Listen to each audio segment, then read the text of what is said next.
राजस्थान में भारतीय जनता पार्टी के कार्यकर्ता ही तो दलित लड़की के साथ दरिंदगी करते हुए पकड़े गए। और वो तीनों के तीनों एबीवी के कार्यकर्ता हैं, जो भाजपा का छात्र संगठन है। तो जाना है तो जाइए ना, कौन मना किया अनुराग ठाकुर जी। लेकिन मणिपुर भी चले जाइए। स्मृति ईरानी जी भी कभी एक्ट्रेस थी, यही बात तो सीतारमन जी बता रही थी, बार बार देख रही थी। आखिर ये नहीं समझ में आता है कि जिस स्मृति ईरानी को जो मंत्रालय मिला हुआ है महिला बाल विकास, तो उसे मणिपुर में जाकर जो हमारे माँ भारती के लाल जिन्होंने हमारे देश की सुरक्षा की, वो अपनी पत्नी की सुरक्षा नहीं कर पाए, कम से कम उस महिला का आंसू तो पोंछाते। संदीप पात्रा को ये लगता है कि हम फिर चुनाव आयोग से मिलीभगत करके, जो चुनाव आयोग से लगभग 20 लाख ईवीएम गायब हैं, उसके सहारे, पोस्टल बैलेट के सहारे जिस तरीके से हम चुनाव को प्रभावित करते रहे हैं, करते रहेंगे, तो ये भूल है। दिल्ली के 20 विधायकों को चुनाव आयोग ने अयोग्य घोषित किया था, लेकिन सुप्रीम कोर्ट का फैसला फिर उनको बहाल करना पड़ा। तो आप समझ लीजिए कि चुनाव आयोग किस कदर तक गिरा हुआ है। अनुराग ठाकुर ने कहा है जो मणिपुर नेता गए हैं उनको राजस्थान, बंगाल, छत्तीसगढ़ भी जाना चाहिए। राजस्थान में भारतीय जनता पार्टी के कार्यकर्ता ही तो दलित लड़की के साथ दरिंदगी करते हुए पकड़े गए। और वो तीनों के तीनों एबीवी के कार्यकर्ता हैं, जो भाजपा का छात्र संगठन है। तो जाना है तो जाइए ना, कौन मना किया अनुराग ठाकुर जी। लेकिन मणिपुर भी चले जाइए। अब इसका ये मतलब नहीं है कि आप मणिपुर की घटना पर कोई आदमी अगर चर्चा करे तो उसको आप सारी चीजें बताते चलें। वही बात हो गई। हमारे यहाँ कहावत है, बरनी दूसरा चलनी को, जिसको अपना 75 को छेद। भाजपा तमाम कहीं भी आप अगर देखेंगे पूरे हिंदुस्तान में, एनसीआरबी का डाटा उठाकर देख लीजिए, सबसे ज्यादा भाजपा शासित राज्य में और भाजपा के नेता ही दोषी पाए जाएंगे। अनुराग ठाकुर ने कहा है हम पार्लियामेंट में बातचीत करना चाहते हैं, लेकिन ये लोग करने नहीं देंगे। देखिए, बातचीत वही वाली बात है कि अगर बातचीत करने की मंशा होती तो इतना जद्दोजहद नहीं उठाना पड़ता। क्या कोई सांसद खुद को निलंबित होना चाहता है? आपने देखा होगा कई सांसदों पर कार्रवाई हुई। ये निश्चित तौर पर अगर मणिपुर की घटना पर सरकार की मंशा साफ साफ होती तो वो ये बातें ना करती। काफिला लूटा तो लूटा क्यों? अब देखिए, ये तेरे रहबरी का सवाल है। तो आप ये बताओ तो सही कि मणिपुर में जो घटना हुई, और भाजपा चर्चा तो नहीं करने देंगे ना। स्मृति ईरानी देखे ना कितने गुस्से में नजर आ रही है, पार्लियामेंट में चर्चा नहीं होने देंगे। स्मृति ईरानी जी भी कभी एक्ट्रेस थी, यही बात तो सीतारमन जी बता रही थी, बार बार देख रही थी। आखिर ये नहीं समझ में आता है कि जिस स्मृति ईरानी को जो मंत्रालय मिला हुआ है महिला बाल विकास, तो उसे मणिपुर में जाकर जो हमारे माँ भारती के लाल जिन्होंने हमारे देश की सुरक्षा की, वो अपनी पत्नी की सुरक्षा नहीं कर पाए, कम से कम उस महिला का आंसू तो पोंछाते। कहना चाह रहे हैं स्मृति ईरानी मणिपुर जाए। क्यों नहीं जाए? मंत्री हैं, महिला बाल विकास मंत्री हैं। महिलाओं पर शोषण होगा तो महिला बाल विकास मंत्री को जाना चाहिए। तो नहीं, ऐसे मुद्दों पे राजनीति नहीं करनी चाहिए। सेंसिटिव मुद्दा है, राजनीति नहीं करना चाहिए। आप 2014 के पहले अगर आप देख लेंगे तो निर्भया कांड पर कौन लोग थे जो नॉर्थ ब्लॉक का साउथ ब्लॉक में आकर झंडा फहरा रहे थे? तब मंत्री नहीं थे स्मृति ईरानी। सुन तो लीजिए।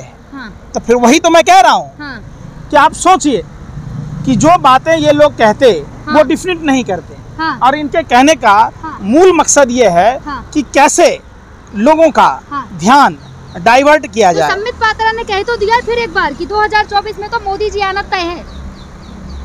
अब वो राष्ट्रीय जोकर गोबर पात्रा कोई भविष्यवक्ता है, डॉक्टर है, ऐसे ना बोले। 12 हिंदू राव वाला डॉक्टर है ये, जो महिला के साथ छेड़खानी किया था। ये वही डॉक्टर है ना, फर्जी डॉक्टर। 12 हिंदू राव में दिल्ली में क्या हुआ था? और जब ये डॉक्टर है तो कोरोना काल में किसी मरीजों का इलाज क्यों नहीं करते देखा गया? डॉक्टर लगाते हैं ना। ये राष्ट्रीय जोकर है, पुई करता है। इस काम के लिए 10 रुपए बच्चे को दिया जा सकता है। आईटीडीसी का चेयरमैन बनाना, ओएनजीसी का डायरेक्टर बनाना। अरे भाई, मैं क्या कह रहा हूँ कि जिस आईटीडीसी का चेयरमैन बनाया गया और ओएनजीसी का डायरेक्टर बनाया गया, माल महाराज के, मिर्जा खेले होली, पैसा देश के गरीब जनताओं का, देश की संस्थाओं का, और काम करेंगे भारतीय जनता पार्टी का। जीतेगा तो एनडीए ही जीतेगा। इंडिया तो वो तो जीतेगा ही। कौन कह रहा है इंडिया नहीं जीतेगा? न्यू डीलर ऑफ अडानी, चिल्लर पार्टी अब नहीं जीतेगा। कैसी बात कर रहे हैं? मैं बता रहा हूँ, अली बाबा 40 चोर की पूरी टोली, देश लुटेरों की, देश को गर्त में ढकेलने वालों की, बलात्कारियों की, ये जो पार्टी है आप देखिएगा, देश को विश्व गुरु बनाने की पार्टी है। कैसे बनेगा विश्व गुरु, बता दीजिए कैसे विश्व गुरु बनेगा, ये तो आप बता दीजिए। बना रहे हैं ना, कैसे बना रहे हैं। अरे सुनिए ना, अरे सुनिए ना, हमने कोरोना काल में भी देखा। हाँ। इनका भाजपा का जिला अध्यक्ष दारू बेच रहा होता है। हाँ। जिला मंत्री अपहरण कर रहा होता है। हाँ। विधायक बलात्कार कर रहा। हाँ। संसद तहसीलदार को ठोक रहा। हाँ। सीएम अपने केस वापस ले रहा। हाँ। बाकी जो नेता बचे, हाँ, वो देह व्यापार कर रहा। अरे सुनिए ना, आएंगे तो मोदी जी ही, जिसके हाथ में है भाजपा का झंडा। हाँ।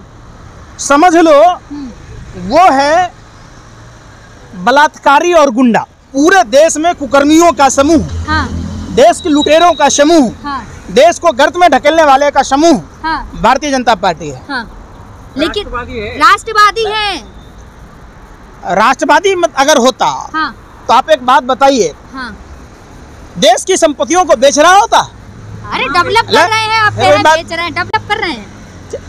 आप बेचने को ही हाँ, विकास समझते हैं क्या? कुछ चीज घर में जाएगी अगर उसे प्राइवेटाइज कर रहे हैं, गलत क्या है? आपको कैसे तो नहीं है? आपको तो मोदी जी देखिए, सोच देखिए आप, निश्चित तौर पर आपकी सामंती सोच का नतीजा है। हाँ, कि आप निजीकरण के हाँ, गुणगान गा रहे हैं। हाँ, जब इंडिया पढ़ा लिखा, हाँ, जब अपने हक अधिकार के लिए हाँ, लड़ाई लड़ रहा, हाँ, जब नौकरियों में जाने लगा, हाँ, तो आप क्या कह रहे कि निजीकरण अच्छा है। हाँ, मतलब आप ये चाहते हैं किसी को भी आरक्षण का सुविधा ना मिले। हाँ, यही कहना चाह रहे हैं। मैंने ये नहीं कहा, पर्सनल मुझ पे ना जाए आप। अरे भाई, आपको मोदी जी के कोई अच्छे काम नहीं आते? आप तो भाजपा की भाषा बोलते हैं। अरे भाई, मोदी जी की देखिए एक बात बताइए। हाँ, मोदी जी नफरत की भाषा बोलते हैं। हाँ, आपको अच्छा लगता? नफरत नहीं, प्यार की भाषा। कपड़ा से पहचानिए। अरे भाई सुन तो लो, अरे भाई कपड़ों से पहचानना है। अरे सुन तो लो, कपड़ों से पहचान रहे थे तो पहचानिए ना कपड़ों से। प्रदीप करूरकर आरएसएस का आदमी हिंदुस्तान की खुफिया जानकारी पाकिस्तान को दे रहा था। आपको पहचानिए ना। अरे भाई, तभी तो बोल रहे हैं। कोई कार्रवाई हुई? चर्चा किया आपने? अरे भाई, फिर वही बात पूछ रहा हूँ, आपने कितने डिबेट्स में जब टीवी चैनल वालों ने चलाया? फिर वही बात, पकड़ जाता है फिर चिल्लाने लगते हैं। नहीं आपने कितने बार डीएसपी देवेंद्र सिंह पर डिबेट की? नहीं की। आप एक बात बताओ, सेल है, भेल है, क्यों मिला?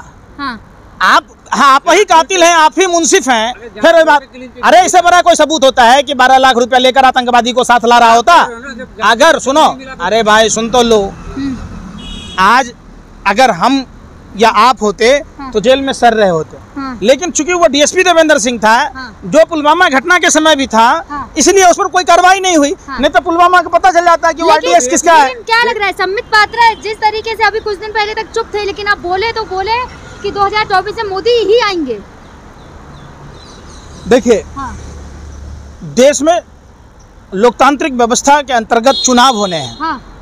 कोई भी आदमी अगर ये बात कहता है, संदीप पात्रा को ये लगता है कि हम फिर चुनाव आयोग से मिलीभगत करके, जो चुनाव आयोग से लगभग 20 लाख ईवीएम गायब हैं, उसके सहारे, पोस्टल बैलेट के सहारे जिस तरीके से हम चुनाव को प्रभावित करते रहे हैं, करते रहेंगे, तो ये भूल है उनकी। चुनाव आयोग पर भी आप सवाल खड़े कर भाई, माने आप हर बात में आप पत्रकारों को सांप सूंघ गया है। इतना स्तर गिर गया है। जो ईवीएम मशीन गायब है, अरे भाई सुन तो लो यार, ईवीएम मशीन जिससे गायब होगा सजा उसको मिलनी चाहिए कि नहीं? किसको मिली? अरे 20 कब गायब हुआ 20 लाख ईवीएम? आप तक कार्रवाई नहीं हुआ? अब हो रही है। अरे कब हुआ? कुछ नहीं हुआ, कुछ नहीं होना है। अरे गायब होकर चोरी हो गया तो कहाँ है वो? आपको मालूम है असम के चुनाव में जहाँ 70 वोटर रजिस्टर्ड थे, वहाँ से 71 वोट पड़ा। कैसे? कुछ भी बोलते हैं आप लोग, शर्म नहीं आती आप लोगों को?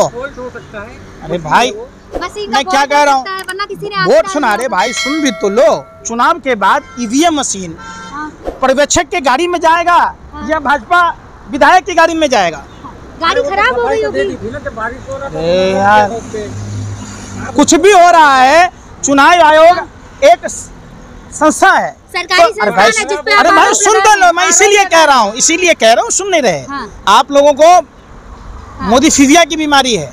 जब चुनाव आयोग से 20 लाख ईवीएम गायब है, चुनाव आयोग भारतीय जनता पार्टी के हाथों की कठपुतली बनकर काम कर रहा है। आपको देखा दिया होगा कि दिल्ली में चुनाव आयोग 20 दिल्ली के विधायकों को, अरे भाई सुनिए ना रहे, आप सुन ही नहीं रहे, तो कोई दिक्कत नहीं, सुन ही नहीं रहे। तो पेट में दर्द। इतने तो आवारा कुत्ते भी नहीं भौंकते जितना आप भौंकते। सवाल पूछ रही मैं हूँ। पूछ रहा हूँ आपसे भी ना। भाजपा हार अरे जाए सुन ही तो नहीं दर्द रहे। नहीं, दिल्ली भाजपा के जीत 20 विधायकों को हाँ। चुनाव आयोग ने अयोग्य घोषित किया था, हाँ, लेकिन सुप्रीम कोर्ट का फैसला हाँ। फिर उनको बहाल करना पड़ा। हाँ। तो आप समझ लीजिए कि चुनाव आयोग किस कदर तक गिरा हुआ है। भाजपा जीत जाए फिर तो वही पेट में बात, दर्द हो जाता है आप लोगों के। बिहार के चुनाव में आपने देखा होगा, जब चुनाव नतीजे आ गए हाँ। उनको सर्टिफिकेट तक नहीं दिए गए। हाँ। तो आप इसको ये नहीं कह सकते हैं। हाँ, थोड़ी बहुत जब कमी रहती है तो चुनाव आयोग पूरा खेल खेलती है। आप कर्नाटक में ही देख लीजिए, 116 वोटों से जीते हुए विधायक को हरा दिया गया। तो आप क्या, दूसरी बात कि भारतीय जनता पार्टी का तो ये पुश्तैनी काम है। देश बेचकर इलेक्टोरल बॉन्ड के जरिए जिन जिन पार्टियों से चंदा लिए हैं, अगर वो सार्वजनिक कर देंगे तो पता चल जाएगा। और रह गई बात, ये लोकतंत्र का हत्या है, विधायकों की खरीद फरोख्त करना। फिर आप चुनाव ही क्यों होने देते हैं? चुनाव मत होने दो। ठीक है, धन्यवाद।